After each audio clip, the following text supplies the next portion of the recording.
Assalamualaikum warahmatullahi wabarakatuh. Allahumma sholli ala sayyidina Muhammad wa ala ali sayyidina Muhammad.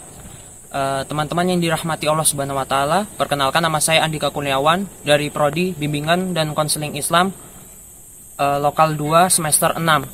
Pada kesempatan kali ini saya akan menyampaikan kultum singkat mengenai membanding-bandingkan. 1 tahun yang lalu kita sempat diviralkan dengan lagu Ojo Dibanding-bandingke yang cukup relate dengan kehidupan kita saat ini, di mana seringkali kita membanding-bandingkan diri kita dengan orang lain yang entah jabatannya lebih tinggi daripada diri kita, yang rezekinya terkesan lebih banyak daripada diri kita, atau mungkin ada orang lain, keluarga, sahabat, saudara, orang tua yang membanding-bandingkan diri kita dengan misalnya anak orang lain misalnya yang nasibnya mungkin terlihat lebih baik daripada diri kita. Nah, kemudian muncul sebuah pertanyaan, teman-teman. Sebenarnya membanding-bandingkan itu boleh atau enggak sih di dalam hukum Islam? Nah, di dalam Islam sendiri pada dasarnya ada 2 jenis membanding-bandingkan, yaitu membanding-bandingkan dalam hal duniawi dan membanding-bandingkan dalam hal akhirat. Membanding-bandingkan dalam hal duniawi itu dalam Islam cenderung tidak diperbolehkan karena sedikit lebih banyak mudorotnya daripada keberkahannya. Nah, Allah Subhanahu wa taala berfirman dalam surah An-Nisa ayat 32, A'udzubillahi minasyaitonirrajim. Bismillahirrahmanirrahim. Wala tatamannaw ma faddalallahu bihi ba'dakum 'ala ba'd. Lirrijali nasibum mimma iktasabu walin nisa'i nasibum mimma iktasabu. Was'alullaha min fadlih. Innallaha kana bikulli syai'in 'alima. Shadaqallahul azim.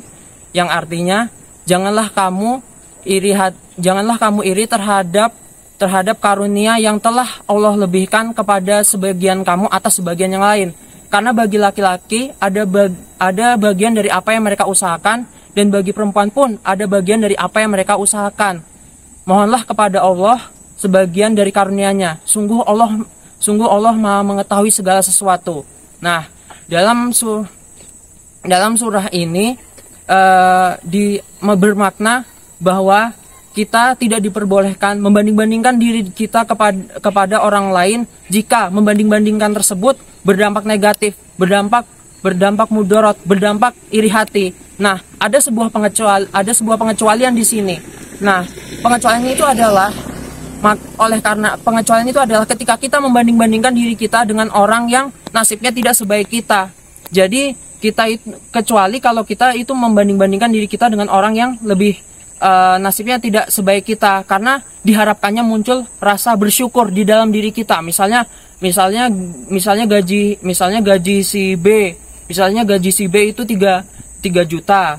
Kemudian si B ini membanding-bandingkan dirinya dengan si C yang gajinya cuma 2 juta. Oh, mungkin akhirnya si B ini merasa bersyukur, gaji saya ternyata masih mencukupi. Nah, begitu. Kemudian membanding-bandingkan yang kedua itu dalam hal akhirat. Nah, membanding-bandingkan dalam hal akhirat ini mutlak diperbolehkan dalam Islam. Ketika si B itu membanding-bandingkan dirinya misalnya dengan si A. Misalnya si A lebih rajin sholatnya, ibadah puasanya lebih rajin, lebih banyak hafalan Al-Qur'annya. Kemudian si B ini terpacu, ingin lebih hebat dalam si A. Nah, boleh seperti itu. Itu sangat dianjurkan dalam Islam. Karena akhirnya bersaing dalam hal kebaikan, bersaing mendapatkan pahala Allah Subhanahu wa taala, bersaing mendapatkan ridho Allah Subhanahu wa taala.